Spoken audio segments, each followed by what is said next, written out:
Learn to keep your mouth shut, not because you have nothing to say, not because you're afraid, and certainly not because other people are right, but because one of the most expensive habits you can develop is explaining yourself to people who have already decided not to understand you. Think about the last time someone questioned one of your decisions. Maybe you changed jobs, ended a relationship, walked away from someone, or simply said no.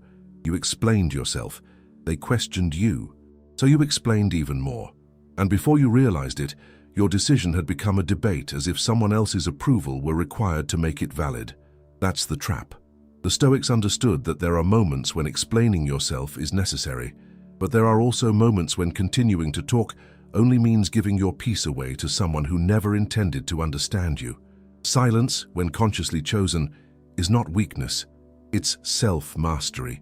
And these 5 lessons will show you when to speak, when to stop, and how to stop giving other people authority over decisions that belong to you.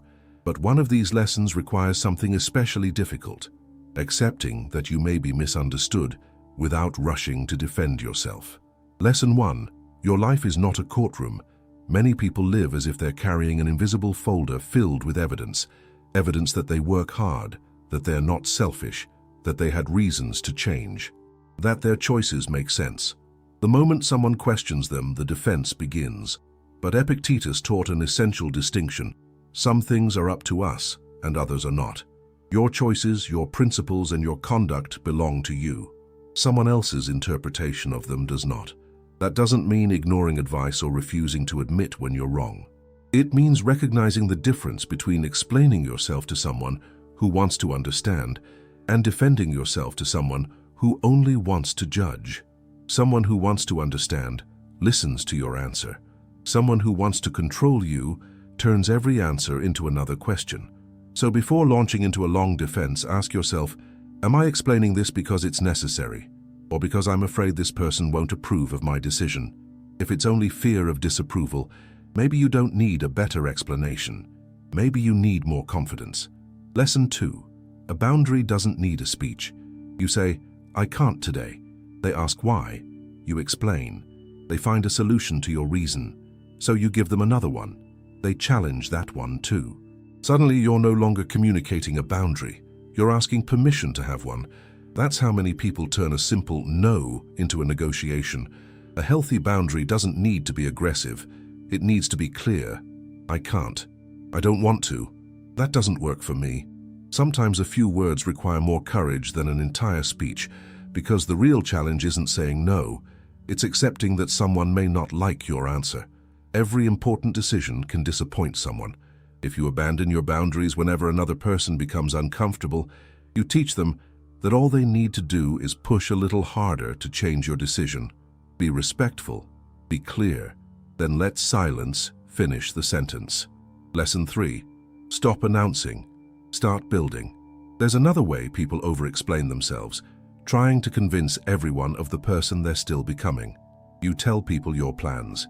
You talk about the project you're going to start, the habit you're going to break, the discipline you're finally going to develop.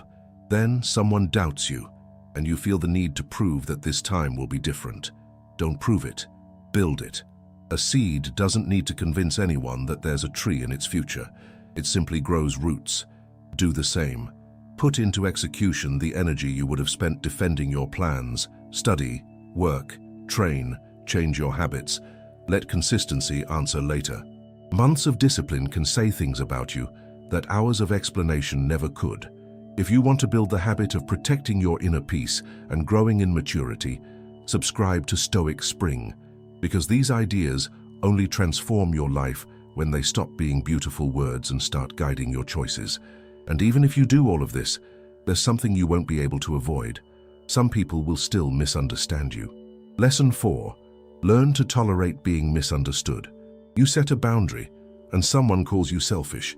You walk away and they say you've become arrogant. You stop accepting certain behaviors, and you hear, you've changed. Maybe you have. Growth means some people will continue expecting a version of you that no longer exists. And when they realize you're not going back, they may create their own explanation. Your instinct will be to correct their story. But how many versions of you exist in the minds of the people who know you? You'll never control them all, and trying to do so is a prison. You begin editing your decisions to manage opinions that don't even belong to you. This is where Stoicism becomes deeply liberating. Your character belongs to you. Other people's opinions belong to them. Sometimes maturity means allowing someone to hold the wrong version of you in their mind and continuing to live rightly anyway. Your ego will want to hear, "Now I understand. You were right." Maybe that moment will never come, accept it. Not because truth doesn't matter, but because your peace cannot depend on convincing every person to see it. And when you no longer need everyone to understand you, you also become much harder to provoke. Lesson 5. Whoever controls your reaction controls the situation. A message arrives. It's unfair, provocative, maybe even insulting. You feel your body react, and you start typing a long response. Before you send it, stop, ask yourself, what will this response build? Not every provocation is an invitation to a conversation. Some are simply hooks. Stoicism doesn't require you to stop feeling anger. It teaches you not to let anger immediately decide what you do next. There is a small space between what happens and your response. Protect that space. Maybe you need to have a conversation. Maybe you need to correct something important. Maybe you need to admit a mistake. Or maybe you'll realize that no response will improve your life. In that case, silence doesn't mean defeat. It means you realized there was nothing to win. Anyone can react when they're provoked.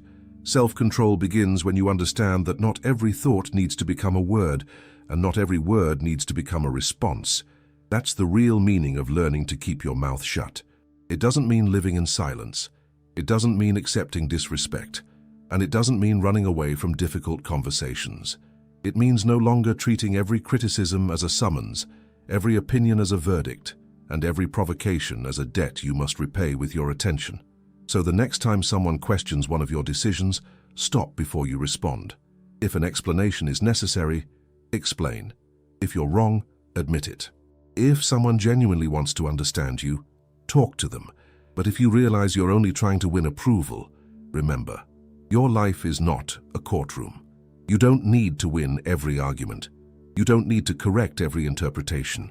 You don't need to justify every boundary until everyone agrees with it. Speak when your words can build something. Explain when there's something important to clarify. Apologize when you're wrong. But have the courage to remain silent when your words would only feed a battle that doesn't deserve your peace. If you choose to protect your peace instead of living for approval, write in the comments, "My peace doesn't need approval," and subscribe to Stoic Spring to keep building the habit of protecting your inner peace and growing in maturity through Stoic wisdom. People may distort your words.